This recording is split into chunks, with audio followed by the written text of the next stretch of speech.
Welcome back to 7th Grade Mustache. On today's episode, we'll be speaking about the slippery facts.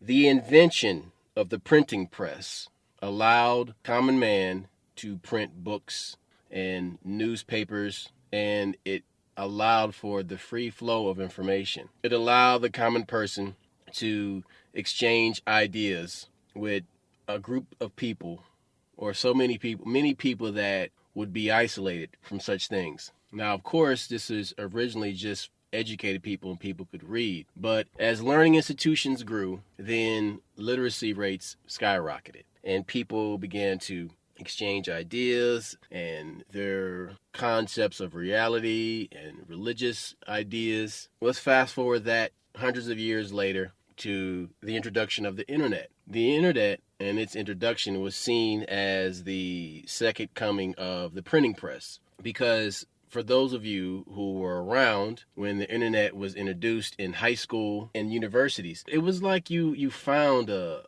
secret club, like you found this secret door into an alternate universe where you could get all this information that was not available before. When did you get into it? Was it high school or was it college? I was introduced to the internet in high school, but I didn't really start using it, honestly, until, around that time.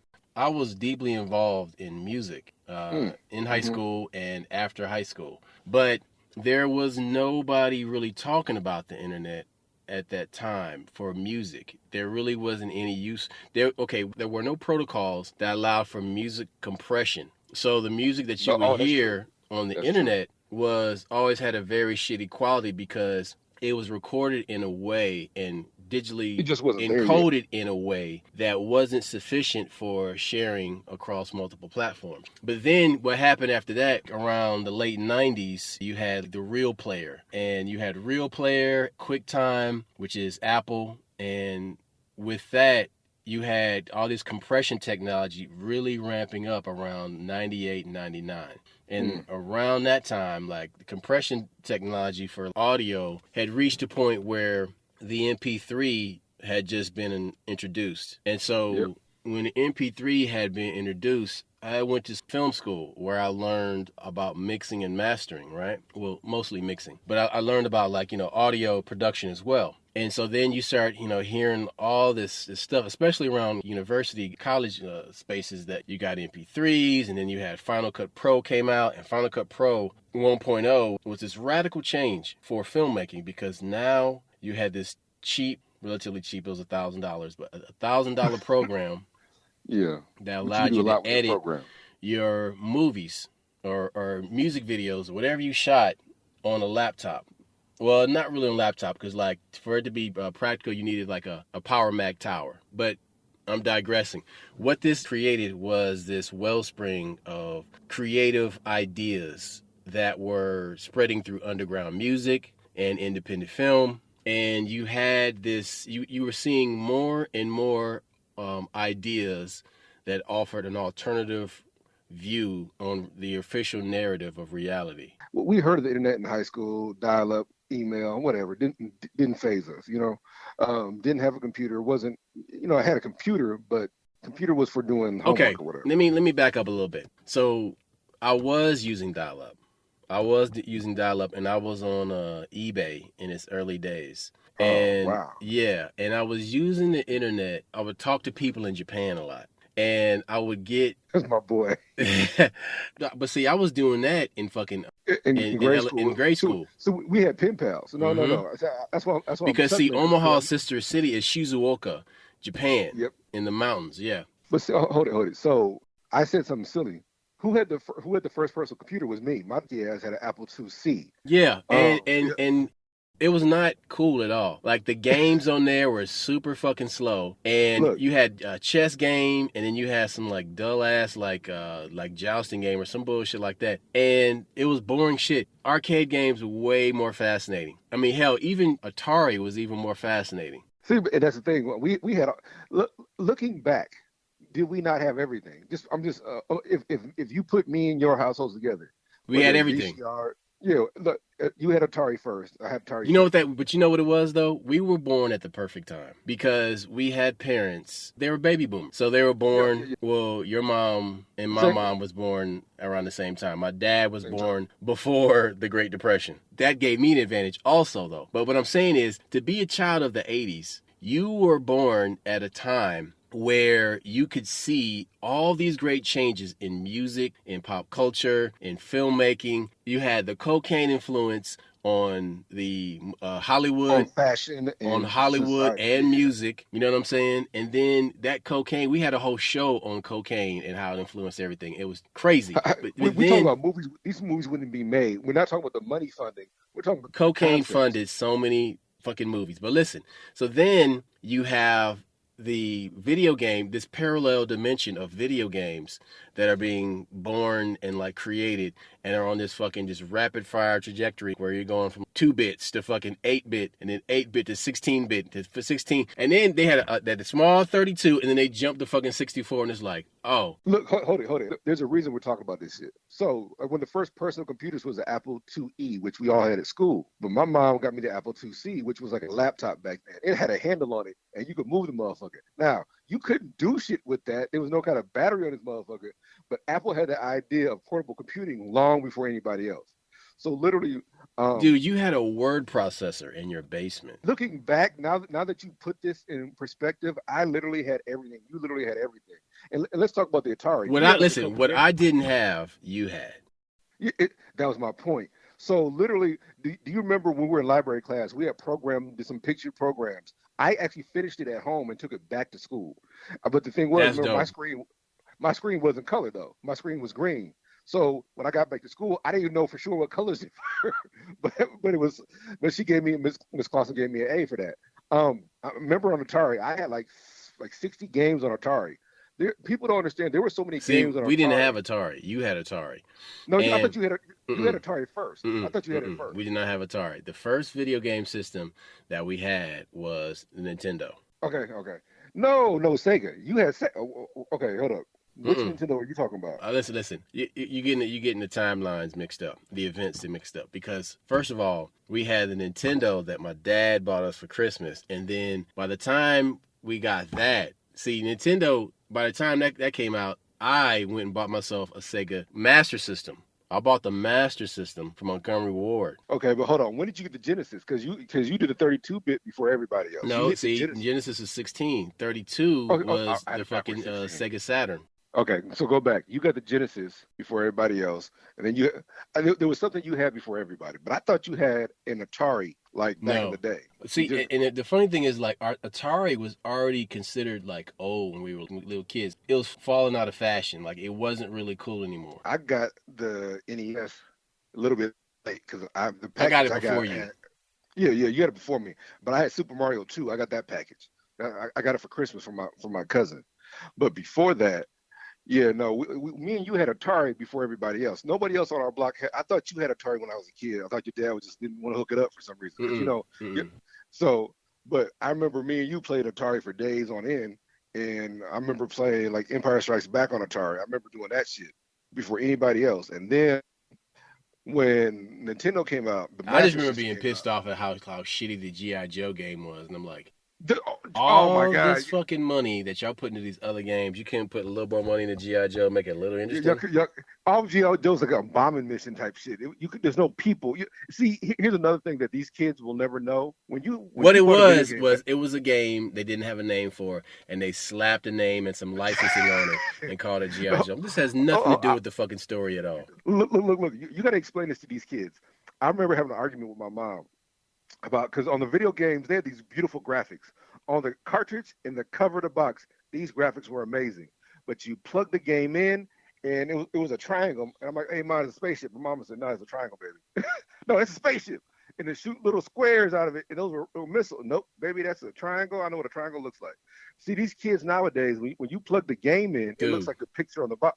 I know this cat that works in VR, and about 4 years ago, I went to LA. I went to his office, and I played fucking Space Invaders in VR. That shit was insane. Oh my God. Oh man. Like I said, the whole thing with this internet, literally when I was in high school, We knew about America Online. We just knew there was a big thing, but it didn't mean shit to us. We get to college, it has a little more grip. But even then, I thought some of this shit's a fad, and some of these people are dependent on shit that doesn't exist. The same argument, the same conversation me and you had about cryptocurrency. The thing is about these things, you got to jump in on the ground level, make your money. I didn't understand that back then. So, yeah, but by the time you hear about this shit, it's like, man, yeah, y'all motherfuckers heard about it at the ground level because you know some guy that developed the shit. By the time that shit gets on Twitter, it's like, it's old. And the money's been made, but like I said, like literally, I bought my first computer in 2000, maybe 2001. And this is back in the MySpace days. And before that, I was like, man, I don't need it. Then my white homeboy like, nah, Ren, you dragging it out. Did you get a Gateway 2000? No. I did look at that, but there was a local company making computers. And he said, go to these local guys, buy that. They'll give you like literally when I bought it, they gave me everything. And it was like, oh man, I forgot. I paid like $100 $150, maybe $200, but it had like a lot of memory for the time. Like literally now, the CDs we buy had more memory than my computer did back then. But and so, but then my next computer, this will make you laugh. One of my homies said, "Hey, come here right now. Do a computer for sale." Like, my homeboy used to sell crack, and he's like, "Hey, come here right now." And I get there, it's a brand new HP in the box, monitor and everything. This was so a crackhead. A crackhead nerd showed up with an HP computer. And so we go to his house, and he had two of them in the garage. I'm like, because in the garage had like hay on the ground. I'm thinking, are we going? He didn't tell me what it was. He said, "You need this. Come here." And so I go there, and I start seeing hay. So he opens the garage door. I see hay. Like, oh, what the fuck? We got a goat or some shit, nigga. And so he like, no duct tape. And I look, and it's two of them in the box. And so dealing with crackheads, it could be a brick in that box. So I gave him, don't laugh, I think I gave him $80. Because I was going to give him 50. He said, man, no, give him 80. So I give him $80, get home, and this is HP. And do you remember that big HP I had? That's where I got it. I never told you. And I literally, that's what jumped me to the computer age. A crackhead was your entryway into the fucking modern era. I'm not done yet. So do you remember me having the first iPad? There was an AT&T iPad, cost $1,200. So this ugly chick that liked me, she calls me. These Africans kept sending her stuff because they were remember, this is why eBay changed. Those Africans would do stuff COD and never send the COD, never send the cash. So these Africans bought a bunch of iPads when they first came out. They were AT&T model iPads, and nobody had them. $1,200, and they were like 64 at the time, 64 gigs. And so this chick, she keeps calling me, and I'm like, well, I get over there. She has 5 of them. I give her $100-something for it. I get home, same thing. Again, I was buying stuff on the street that advanced my technical knowledge just light years. And you're gonna laugh. Do you remember when you came to my house years ago? We were editing stuff on that HP. That's why I had that super HP, is because of a crackhead. Hey, check this out. Sidebar: COD was created as a way to launder money. I'm listening.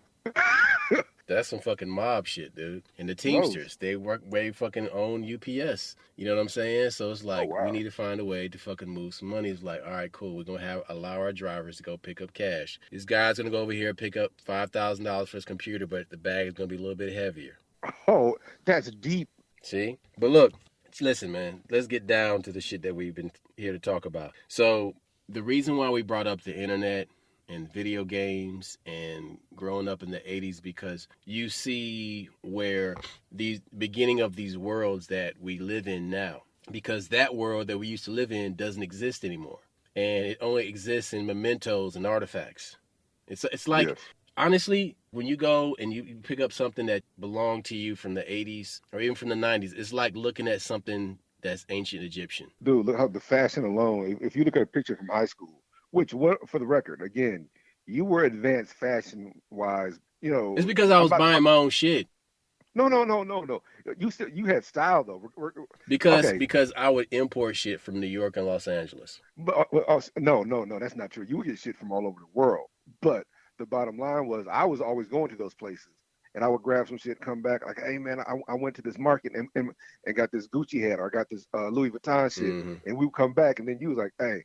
I would come back from recording the radio. We always did that stuff, and then when we got older, we just kept doing the same thing we did when we were kids. Right. But like these worlds that you're talking about, They're they're gone. like they're They're eroding. gone. They're eroding away. There's like little like the funny you said, use some mementos.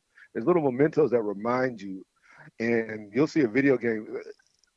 I was never big on nostalgia as a kid, but now that I'm grown, I'm not into nostalgia. But when I see something from back then, and I'm like, y'all don't know how dope this was, or y'all eh, like this right here, like we talk about the VCR. The VCR was we took me and you exploited technology. How's that sound? These It's like to we 100%. Like we used a VCR like a fucking DJ deck, like a we fucking like a crossfader on a mixer. and I think that's just the black in us, because black folks have always overutilized things or invented things that make things easier. And we literally, I just remember how many times that I had a Sony a camcorder that I was converting a VHS over to DVD at one point. I'm like, hey man, look, just send me what you want. We always did that stuff, and even now, if you wanna like blow your mind, watch those old commercials that used to come on, whether they're local ones or national commercials, and you know, like it sets you back to where you was, but it was also one of these things where like, damn, we were easily manipulated. Like it's just crazy how these old commercials are. Uh, Look, that world, like you said, is eroding away very slowly or quickly, even quickly, whenever a new gadget comes out. And I think that's another thing that goes on right now to where when new technology comes out, we're not moved like we were before. You have to be convinced of it now. Like, okay, is this? We went everything from like the Hopper DVR stuff. That's what that was replacing the VCR and DVDs, and it's like you got to be convinced of Listen, technology now. I'm bringing this up because they are rewriting history to Oh, suit their agendas. And one of the ways you can do this is obfuscation. And it's the way of obscuring the intended meaning of communication by making the message difficult to understand, usually with confusing and ambiguous language. that's some deep shit. That's Fox News. doublespeak. We had a whole episode of doublespeak, and it was taken down by YouTube. So Here's what when we talk about, like, I remember 1984, or you remember Animal Farm. These were Orwell books we read in high school, and they make you read a book in high school, and you think it's so lame, but we had a very good education here in Omaha, because reason they had written 1984 is because they're warning. dude, You this read Animal Farm first. even fucking entertainment wise, like Edgar Allan Poe. When I talk to people and I ask them, "Did you read Edgar Allan Poe in school?" and they're like, "No," and I'm like, The "What? Raven, yes. You Yes. never heard?" Or like even a Telltale Heart, like which is the most basic ass story of Edgar Allan Poe, and I'm like, "You never heard of Edgar Allan Poe? You all into horror movies, and you never read an Edgar Oh Allan my Poe God. book?" Like it. That's the whole thing, is that they literally was. I get what was designed for the education system. The education was to make workers, but at some point it was hijacked. When black folks hijacked it, and these good white folks and these Mexicans, when they hijacked it at one point, and they started actually giving you shit that you should have. Um, They fucked up. Before, yeah. See, when we were in high school, our African American history class, the book was They Came Before Columbus. I was in honors English, But and the idea of an African American history class was a new thing. that's a funny story about that. So we had a multicultural class before that, and the stuff he was teaching us was old stuff from the 70s and 80s, which that had everybody else on edge. I was just the opposite. I'm like, because he was talking about the Chicano workers in California. He was talking about Black Panthers. I had one of these old crazy white teachers that he smoked weed back in the day, but he's a nerd now, and he's one of them dudes that was kind of laying stuff on us. I'm like, these concepts y'all ain't getting. And that's why I bring it up, because, like I said, you read Animal Farm first, then you read 1984, and so all these terms of control by the government, that's why they had you read that stuff, so you would be a free thinker. But Like see, literally, here's the thing though. When you're learning about, the Chicano workers and the civil rights movement and you hear about the radical element, which is the Black Panthers and Malcolm X, we were reading this and hearing about this in this time where all that had been quelled and buried. Already, yes. Which means that what people don't understand is that we were actually in a time where we were being put to sleep. And we were asleep and didn't realize that, this little slumber party that we're at is not by accident. This is not an organic slumber party. Like, this is a forced slumber party. Okay, when you talk about slumber parties, we're talking about grade school. We never talk. I didn't know about Malcolm X till we got to junior high. I'm using slumber parties as a metaphor. No, okay. I realize that I am too. So what I'm saying is that they literally rock you to sleep. So when you're in grade school, you learn about Martin Luther King, and that was like it. Like you learn about you don't learn about Benjamin Banneker on purpose. You learn about George Washington Carver. Then one of the things that fucked us up was we had this old black principal, and he would, Freeman would bring up stuff that you'd be surprised. Like, I get it now. He was actually, remember the book The Invisible Man and stuff like that. Mm-hmm. And so, but I didn't really find out about Malcolm until junior high, and like it was hip hop. Hip hop advanced my black knowledge. 5th grade, 6th grade, I maybe then, but you had KRS-One was already doing stuff, and so you must learn and those kind of things, and you're hearing those, and you're buying your own music. You was always buying your own music, and so. But check this out. But see, I brought up obfuscation because they want to blur the lines between what is truth and what are lies, and they want to. Here's the thing, they will. There's an old saying, it's like, if you want to hide something from somebody, put it in a book. Put it in a book. From black people. And that's another way of saying, if you are not educated enough to see through all that text, through that wall of text, which is another show we had, through that wall of text, you will miss the nuggets of information that will help you. Okay, this is some more computer shit. I deal with somebody right now who gets on my nerves, but she wants all this information. People love information, but they are unable to analyze it. They cannot put it to use. This is when you hear old black people say you're intelligent, but you ain't smart.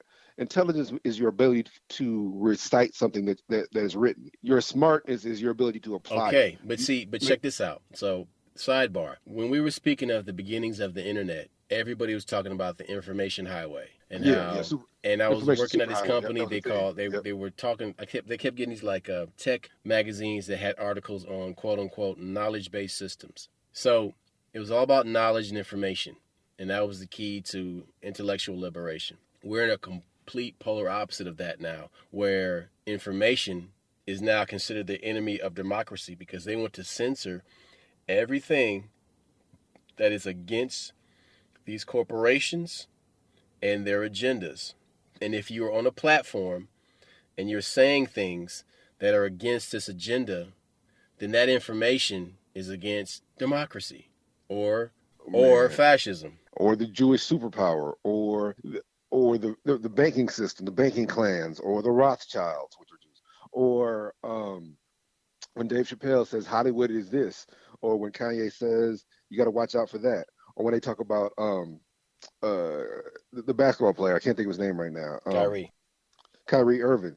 The rumor on the internet right now is the only reason they're going after Kyrie is not because of that statement. It's because, New York put that court case out there where he missed them 32 games and they owe him $1,000.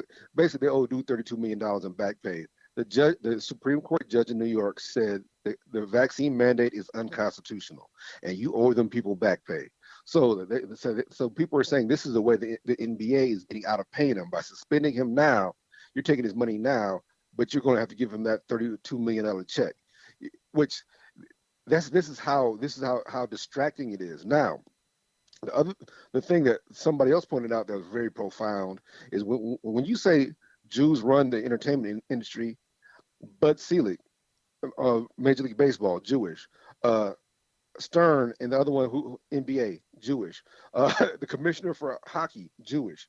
And you're like, Every commissioner, every commissioner in professional sports, even soccer, is a Jewish man.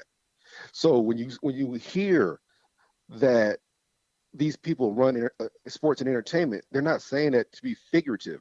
It's a damn literal thing. And so when you speak out against these certain people, when you realize, like, hey, here's the conversation that we need to have about Kanye. When Kanye does bitch ass shit, we need to point that out. When he was having a beef with the running back Reggie, whatever, over Kim Kardashian, that's him being a bitch. When Kanye was complaining because Kim was kissing her new boyfriend, how you gonna kiss him in front of me? You're a grown man, get over it. She's moved on, you're divorced. But when you see how this man was treated and locked up and was literally drugged, when you realize that when he started speaking a certain truth that they didn't like, even when he speaks out against Trump, he said, yeah, Trump did this, but he never actually did things that he said. When he starts speaking out and starts speaking very clearly and coherent and telling you that I planned on being a billionaire, and then you listen to him carefully, he planned on doing the shit he's doing. That's crazy. So it's not crazy. It's the fact that these people who are in power will only allow you to be in power if you go in certain circles and you kiss their ass and you never speak out. So you're telling me that if I'm a black billionaire, that if I say one thing wrong, I'm no longer a black billionaire. Okay. And So, but check this out, man. When I speak about obfuscation, and I'm talking about blurring the truth. Yes. People often use GDP as a marker for the fiscal health of America or a country. Yeah, I got you. Right? And so, but people don't understand how that information, the GDP information, is actually skewed towards the corporations that are making all the money in America, right? And not the smaller businesses. So those numbers aren't accurate. They're not accurate. But check this out. There's 3 people in America that have more money than half of the population. Okay? Now, if those 3 people make 10% on their assets for that year, and half the country lost 3%, and the remaining amount of the rest of the country remained the same, then it looks like an overall increase in GDP for that country. That's some deep shit. So what you're saying is these 3 people who control all the money, they make money, but the rest of the country is starving. And they're covering the fact that the GDP is focused on them and not the suffering of the fucking 97% of the population. There's a video going around with this. I think we mentioned it before. This is an Indian woman who is talking about Bezos and Gates, and she says Gates did not create Windows. He created Microsoft, the company. He bought Windows for $50,000. Got rich because he hit this market and nobody else. He made himself the biggest. He did unscrupulous things. He invented antibiotics. This guy is not an innovator because what did he create after Windows? Nothing. Well, he claimed to create Windows, but he didn't. But okay, so if we go with his narrative, all right, what's next? What's your next big thing? I'm gonna sell it, and I'm gonna work on just taking care of people around the world. Yeah, his next big thing was real viruses. People like him, they are actually involved in psychophilanthropy or psycholanthropy, and what that is that psychopathic philanthropy. Funding his own agendas, but hold on.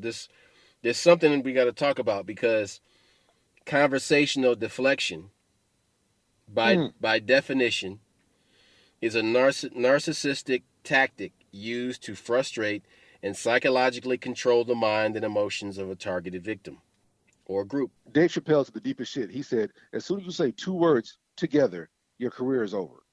And those 2 words, go watch Dave Chappelle. But those 2 words, if you say those 2 words, you see all this dastardly stuff those 2 words have been doing for years. And going back generations, going back 600 years ago, it seems like those 2 words, because they're not real, J.E. whatever. Those people joined late. They only been around 800 years. And so if you look at, for years, they have been exploiting pedophilia, money, drugs. They've been Guns, doing this weapons, for 800 to 1,000 years, that specific group. And when you opium. realize, yeah, yes, I'm not saying this to be funny because people think drugs is like a modern problem.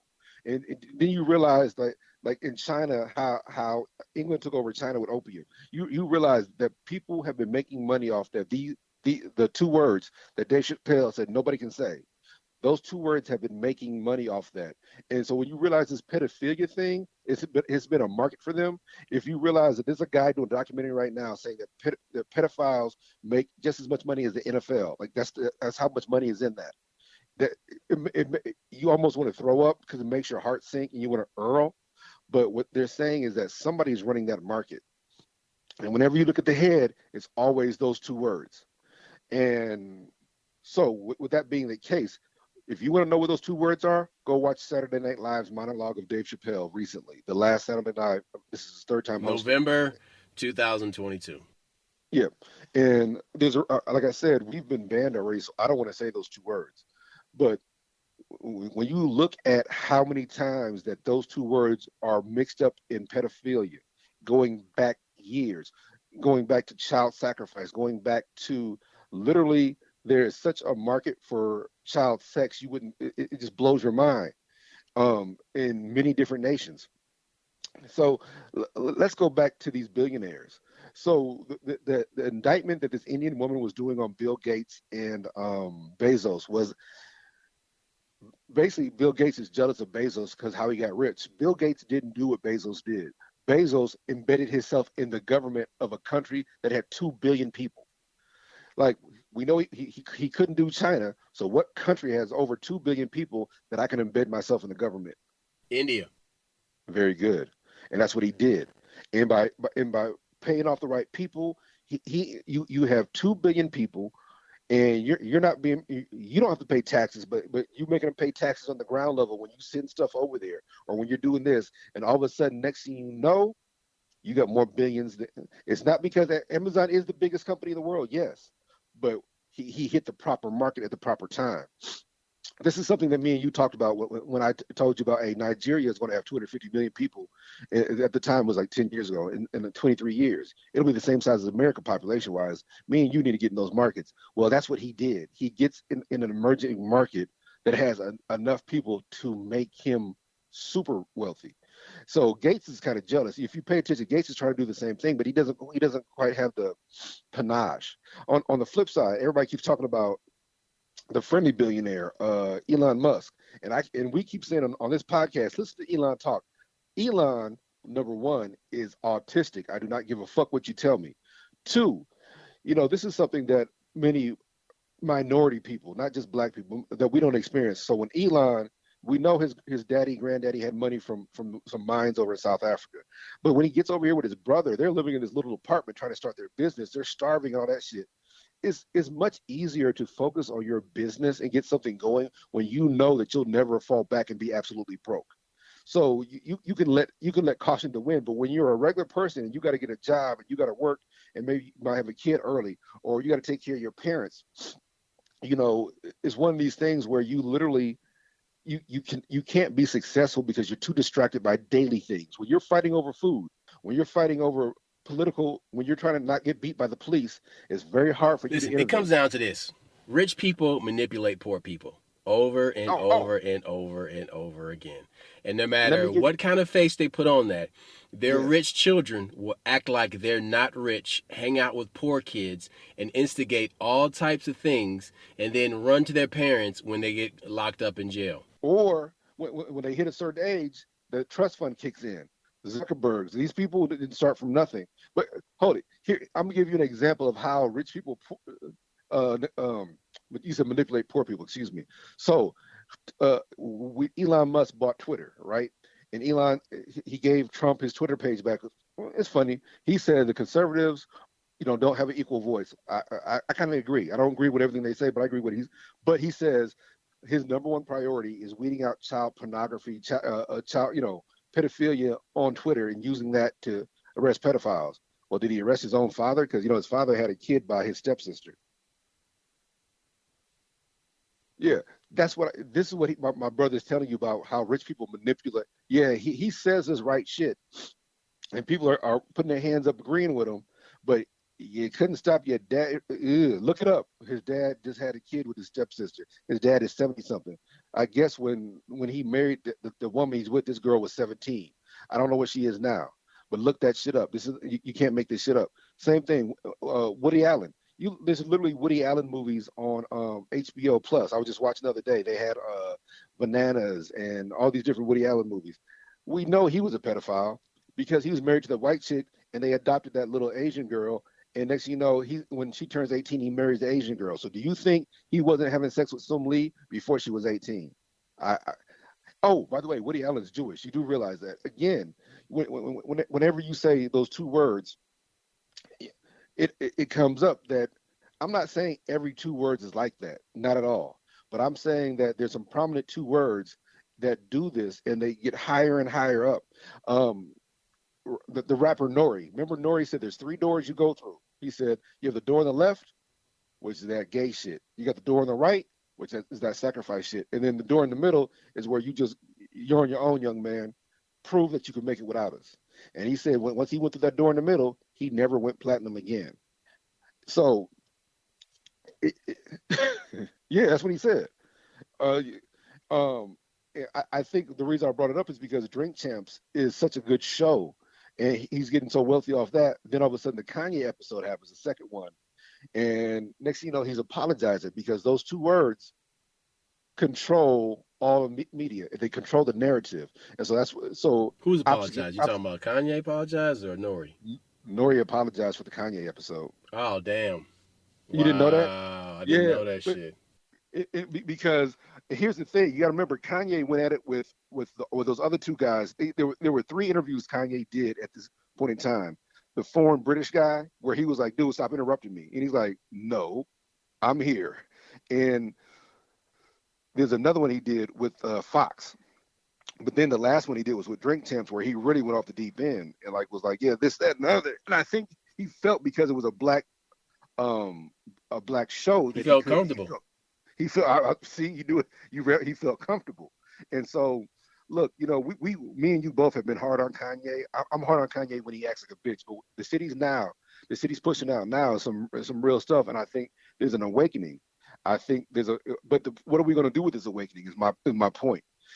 If you're woke up and you ain't doing shit, then you might as well go back to sleep. See, this is how this is how black folks, because I'm black folks, get confused. This is the part that I'm talking about. Having knowledge does not do shit if you can't act on it. You're waking up, you're being made aware of something that you didn't realize was going on, or you knew was going on, but you couldn't only whisper around. So now we're saying this out in public. This is what's going on. What do we do with the information? If you're not going to get up, stand up for your rights, lay your ass back down. Yeah. If you're not going to support black businesses, there's a black cell phone company I just found out about.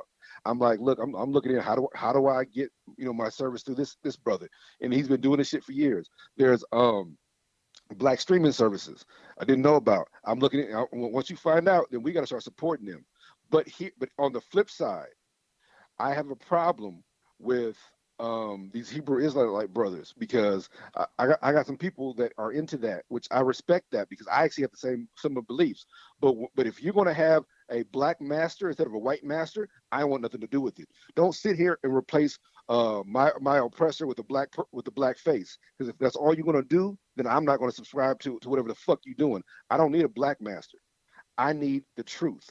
I don't need a master at all.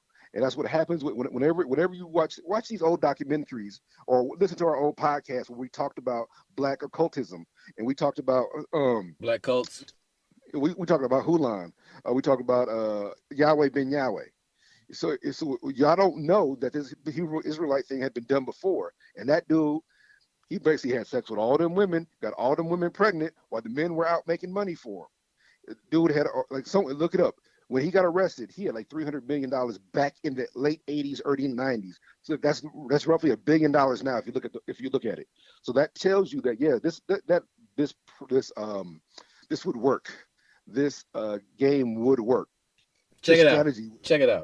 There are people that they put in front of you that have a black face and they expect you to side with them just because you think it's cool. Just like Kanye felt comfortable on Drink Champs, dropping some shit in front of some brothers in a conversation. But Stacey Abrams is a face that you keep seeing, especially if you're here in Atlanta, Georgia. I'm so tired of her fucking controlled opposition ass. Listen, in May 10th, 2019, she was chosen to deliver the keynote address at the Council on Foreign Relations' 7th Annual Conference on Diversity in International Affairs. 2 weeks later, May 28th, 2019, the Bilderberg Group issued a press release announcing its annual conference, which that year was taking place May 30th through June the 2nd in Montreux, Switzerland. My birthday. The press release included a list of participants, an A-list of some of the planet's wealthiest and most influential movers and shakers in the world of banking, business, media, academia, and politics. Stacey Abrams' name was on that list. This chick was speaking for the CFR at one of their conferences. 2 weeks later, this broad is at a Bilderberg meeting. Listen, man, y'all need to stop trusting somebody just because they black. Listen. If you have lived in the hood for a good part of your life, you may have had some shit stolen by a person that was black. It might have been a crackhead. It might have been a thief. It might have been somebody trying to jack you for some shit. I don't give a shit about that black person trying to take shit from me that I own. That's mine, that I worked hard for. Fuck them. This broad is no different than a crackhead or a jacker or a thief or some home invasion motherfucker coming in your house taking your shit. Just because she has a black face does not make her trustworthy. And now, after we sat here and talked about the Khazarians, who we're really talking about, and not the Jews. We talked about the Khazarians, and we talked about the Rothschilds and the Bilderberg meetings and shit. This broad, going to one meeting wasn't enough. Council on Foreign Relations meeting wasn't enough. She had to go to Bilderberg also. Bilderberg also. So, what y'all got to understand, man, is like people get caught up in identity politics and soft Marxism. And they don't understand how these things are being pushed on you with a face that you recognize and you empathize with because you project your emotions onto this. Okay, that emotion. Okay, excuse me, Roscoe just said some deep shit. They use these emotions to make shit that's illogical logical. Every time there's a mass shooting, I get it. Our president wants gun control, but what about the fact that it wasn't done with an AR? What about the fact that it wasn't done with an assault rifle? Doesn't matter. We need to stop this killing. But what about when we talked about these two different situations where the media didn't see the irony in the situations, I guess, like I did. So you said some deep shit. Nancy Pelosi's husband got hit in the head with a hammer. They didn't by his gay lover. Hold it. I didn't get that far yet. That was a crime of passion. Passion, yeah. So ain't nobody talking about that shit. So this nigga gets hit in the head with a hammer. Y'all don't outlaw hammers. The bitch retires. She's like, well, shit, maybe, this looks really bad when they realize that my husband was hiding a sausage with this guy that beat him in the head. Or the fact that they had this shooting in Colorado Springs at a gay nightclub. The funny thing, Roscoe said, well, how many gay nightclubs they got? I'm like, look, Colorado Springs is close enough to Denver where I guess they got a date. Well, so this shooter who comes in, who identifies as non-binary, which they just now brought that up, shoots and kills, like hits 20, kills 12, whatever. A regular person runs up, snatches the gun out of his little pussy hand, busts him, and they beat the shit out of him. You need to go look at the picture of the Colorado Springs shooter. They beat the shit out that man. I can't say I felt sorry for him. But here's the deal, though. They haven't been talking all this gun control bullshit, though. They've been real soft on this one.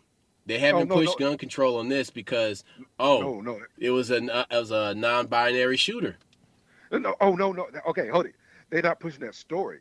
But what I was going to say is he looked worse than the Dave Chappelle guy. Remember how bad that guy looked? Oh yeah, with the speed knot on his forehead. This white man looked worse than that Dave Chappelle guy. Number one. Number two, the reason they're not talking about this is because this guy was arrested for holding his mother hostage. He was arrested for doing a bomb threat in his neighborhood. This guy, if you got all these red flag laws, there's no way this motherfucker right here should have ever been allowed to do anything. So that's why they're not talking that. Either it's not pushing out there because he's non-binary and they, them, their, and all that bullshit, or is the fact that this motherfucker had been arrested multiple times. From what I understand, I could be wrong, he bought them guns legally. So red flag laws don't work, number one. Number two, your president is saying that we're going to get these assault rifles. Y'all got to listen to that shit. It's so hard. Stop. This is the point that Roscoe just made when it comes to bullshit logic. And they're trying to make it think, well, you don't need guns. Why do you don't need an AR? That sounds logical and smart because you want to be intelligent. But here's the problem with intelligence. I don't want to sound intelligent. I want to be intelligent. That's just a way for them to manipulate the situation. And what you're not getting is they're manipulating that situation to the point where you're going to fuck around, give away your guns, and you can't get them back. I get it. If you don't want to buy, like say you're a preacher, say you're a pacifist. You don't believe in buying guns, but you sure should believe in guns being around because that's why you're able to have that peace that you want. Guns stop the government from taking shit from you. It was a Second Amendment. They made it the second. They love to give these dumbass arguments. Well, in the 1700s, all they had was muskets. Well, in the 1700s, they barely had a printing press, and so now they even tell you that the freedom of speech extends to the internet. So if your constitutional right extends to the internet and free speech, why would your constitutional right not extend to a assault rifle, as you put it? Because that's technology. The document is a living, breathing document, and it's pretty all-encompassing. But y'all want to sit there and it's outdated. It's not that outdated. What it is that it doesn't agree with your point of view, so you say it's outdated. Look, the reason this is what my boy said about this shit being obscure. You're obscuring the facts. The fact of the matter is that there's no way that man should have had a gun legally. And you have all these laws in place, but you don't enforce them. So why would you want more laws? Because you're not enforcing the ones you got now. That's the truth. You're not penalized. Every time a white man accidentally shoots a black man or a cop accidentally does this, only recently have they started prosecuting these cops. They used to get off. That's why they felt safe doing it. Just the same way we talk about Elon Musk and his brother starting a business, they felt safe doing it because they knew they would never fall all the way to the ground. They could fail 3 or 4 times. We talked about in past podcasts. This motherfucker did not invent that car. He bought the company from Chad and these other 3 dudes that invented the actual car. See, Bill Gates and Elon Musk are billionaires because they created the companies, the businesses. They didn't create the product. They created the business. You give Bezos a little more credit, but the fact of the matter is Elon Musk and Bezos are still PayPal mafia. And if you don't know the PayPal mafia, we talked about it on the past podcast, that's these motherfuckers that got in on the ground level of PayPal. And when the shit blew up, they made a shitload of money, and they took that money and invested it in their business. But they tried to use PayPal 2 weeks ago to silence people online who speak out against tyranny and fascism. And PayPal is being influenced by corporations to govern the public. And so if you speak out on and say certain things that are unattractive to PayPal, you get charged $2,500 in your account. So now all of a sudden, you're take your money. Yes, but see, now you're $2,500 in the hole because what you're saying is not in vogue. Listen, even the French intellectuals had to admit that communism was a bad idea by the end of the 1960s. Yes. And they realized the communists had played a sleight of hand magician game and had rebranded their ideology under postmodern disguise. Dude, it's a wolf in sheep's clothing. These people belong to the Fabian Society.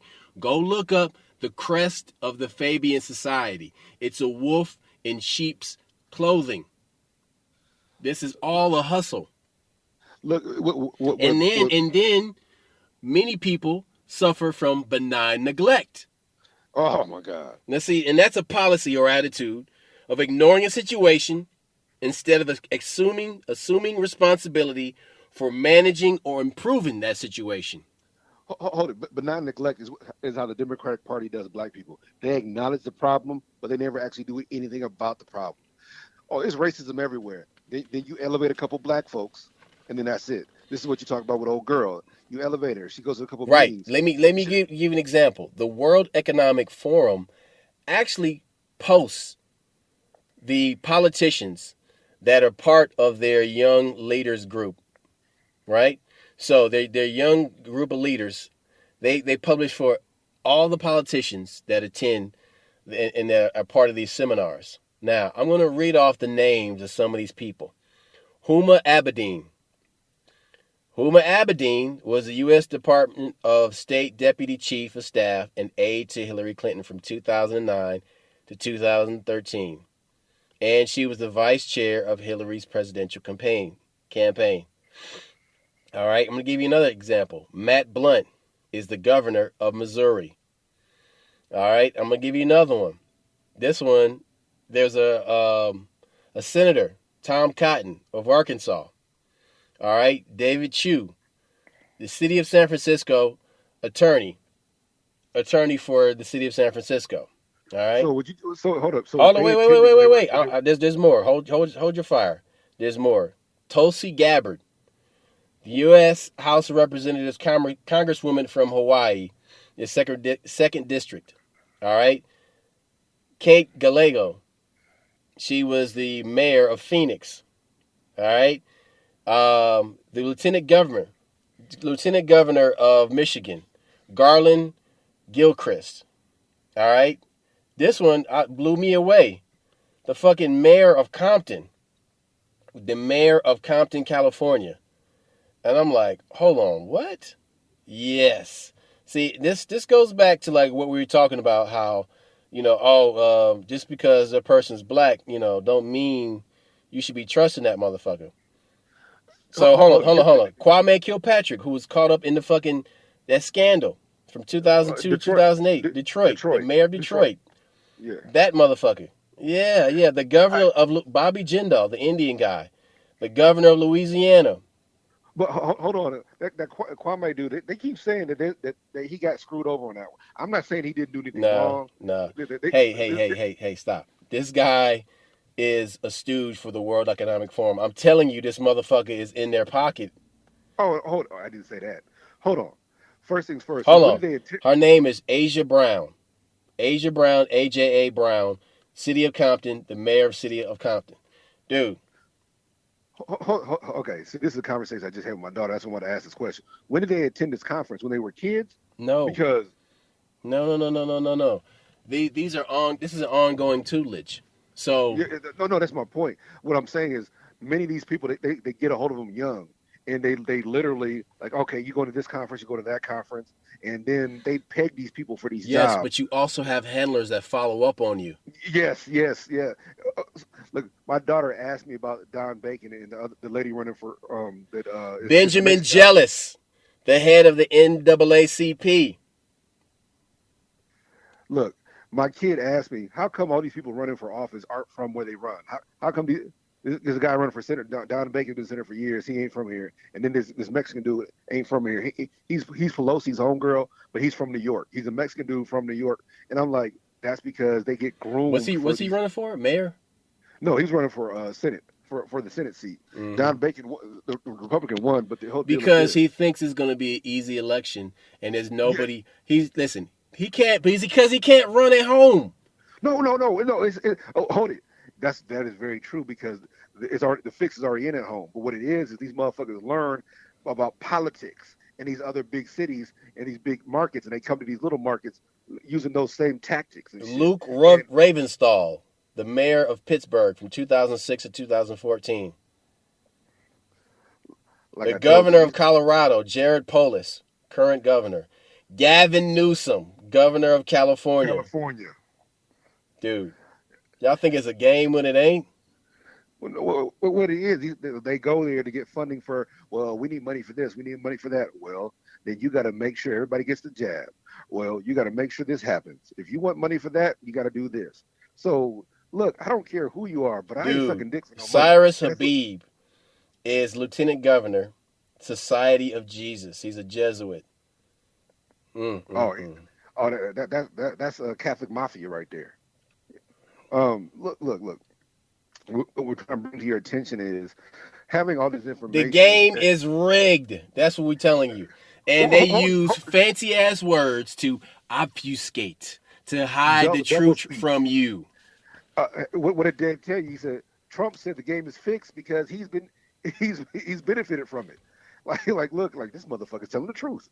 Look, what we're trying to get people to recognize is that having all this information means nothing if you're not using it. These motherfuckers use information like it's a weapon. They slap you in the face with the information dick, and then you're happy to have it. It's not like that. When you get information, you must analyze it and use it accordingly. We've been preaching one thing since you heard this podcast ever start, and it's discernment. People don't have discernment anymore. And it's not because they're dumb, it's because sometimes they don't want to think. They've been so beat down. We talked about we talked about work fatigue. What you call mental fatigue? No. Poverty fatigue. Poverty, excuse me, yeah, that's so deep. Poverty fatigue, where you spend so much time fighting just to survive and have enough money to be comfortable. Because Not work. the main tenet of poverty fatigue is decision fatigue. You're so wore out from the struggle itself, the day-to-day struggle, Making that life-altering decisions you don't daily. have the energy to do anything else and to focus towards these real long-term decisions like investing. And we talked about this on a very recent podcast. If you want to be rich, investing is how you make money. We gave the example. The CEO of Coca-Cola makes how much a year? He makes $50 million a year. Now that's a lot of money to a little nigga. But Warren Buffett, who invests in Coca-Cola, he has what 230 million, some crazy number of shares. He makes billions of dollars off the dividends, off the dividends from Coca-Cola. So being a boss ain't shit. Being an investor is important. And you can't invest money if you ain't got no money to live off of. A prime example, they asked this guy, this billionaire, about the market. There's so many billionaires now. I don't know the guy's name. So they said, hey, what should we do about this market? It's crashing. It's doing this, that, and the other. He said, well, do you want he said, well, you know what rich people do? You know what we do when the market crashes? He said, what? You buy. When you buy when the market's down. He said, but it's this. He said, look, if you can't afford to buy, then don't. You need to, if you got to use your money to live off of, that's it. But when you see a market crashing, that's when you get aggressive, and because eventually, especially if it's well run, it's going to have an upswing. The big thing, I sent you an article the other day about Buffett buying all that stock in that chip company. They make chips for everything. They're about to rebound. Look, and here's the deal. We had talked about this. See, me and you have these deep conversations about all those people in China. All the Americans in China were forced to quit their jobs and come back to America or become Chinese citizens, and they all came back. They said, "Fuck it, all these American engineers over there." Well, they're coming back here, and they're going to start making those chips here in America or someplace smaller, whatever. But they're leaving China. So that lets you know right there that company, that chip company, is going to rebound in the next year and a half. And when it does, we need to be buying that shit now while it's $54, and then it'll be $300 in a year and a half. I'm just saying that. I forgot the name of the company. Please forgive me. But what happens is we get this information and we can't put it to use. We know for a fact that we couldn't even buy cars because China wasn't producing chips. So what happens? Who's going to start? So you got to figure out who's going to start producing chips. And you take advantage of those companies who are well run. You invest in them and you sit back and let your money. That's how these motherfuckers get richer. They take advantage of catastrophes. Now the problem is, I hope they're not causing them, because if they cause this shit to happen, fuck them. Then the nigga needs to die. But right now we're telling you, you got all this information, but you can't put it to use. That's the hustle. You need to analyze, recognize, and monetize and mobilize. Mobilize. Yes. Very good. You need to mobilize, motherfucker. You need to get in your A-team van and go there and kick some ass. and take care of yourself by investing. I'm telling you, look at that company that Buffett just bought the shitload of stock in. Everything is down. I think it was $54. I'm going to buy. I'm broke right now, but next time I get Check paid, this out. This show is really about how solutions. the truth is being watered down and modified and dressed up to be something else, and how you have to look through that. You have to sift through the detritus to get to the truth, because it is being shifted and changed around. Now, the past is important because it gives you historical perspective, and it's also where you find the truth about a lot of these people that are committing these corporate crimes and these civil crimes and these crimes against humanity, okay? But you have to, number one, question the source. I mean, listen, don't take anything that we say as gold. Don't do that. Take what we say and then go and cross-reference that in other places. I just listed off names of people that are politicians in this country that were part of a World Economic grooming program, okay? Yeah. And they're being used to create policies that are in line with Agenda 2030. Because Agenda 21 is worldwide, but Agenda 2030 is on a local level. But see, they realize that change happens on a local level. So if your local areas are being infiltrated by these people, like Duct Tape said, outsiders that come from somewhere else, I'm like, dude, you're not even from here. Why are you here and you running for office? You don't give a shit about this place. You know what I'm saying? Like, get the fuck out of here. You ain't got a dog in the fight. You're a plant. But look, that's the whole point, though, is that listen. The thing is that you have to clean out your bullshit meter because it's clogged right now. Oh my God. It's too full. It's too full. Exactly. All I was saying is, whoever you can't criticize, you need to be watching. The second, if I decide to criticize somebody and I lose my ability to make money, funny, anybody can criticize black people. Don't shit happen. But there's certain people you can't criticize, and it's not a critique. If I'm pointing out what's actually happening, why the hell can I say that? Because then I'm labeled. It's funny. For a while, black folks had a little bit of power because we used to call motherfucker racist, and they used to get scared. Like, oh shit, I'm not a racist, and they would back down. You call a motherfucker racist now because of Trump. I'm not a racist, nigger. Well, what do you mean? People have been so emboldened with these Shapiros and all these different these talking heads.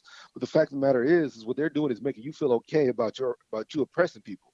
And it's mind control, man. It's the latest form. It's the latest form of MK Ultra. Go and download the new app from MK Ultra, and you'll be updated to the newest operating system. Look, well, all they're doing is they're getting rid of that white guilt. They're making white people who feel guilty about racist and things they've done. They're like, you know what? Don't feel too bad because, we had to do that to do this. And when that happens, all of a sudden people don't care about doing the right thing. All I'm saying is a certain demographic that can't be criticized on media. That's because they run media. All I'm saying is there's certain people that you can't point out because don't talk about the elephant in the room. That's all I got. We out. Peace. Holla back.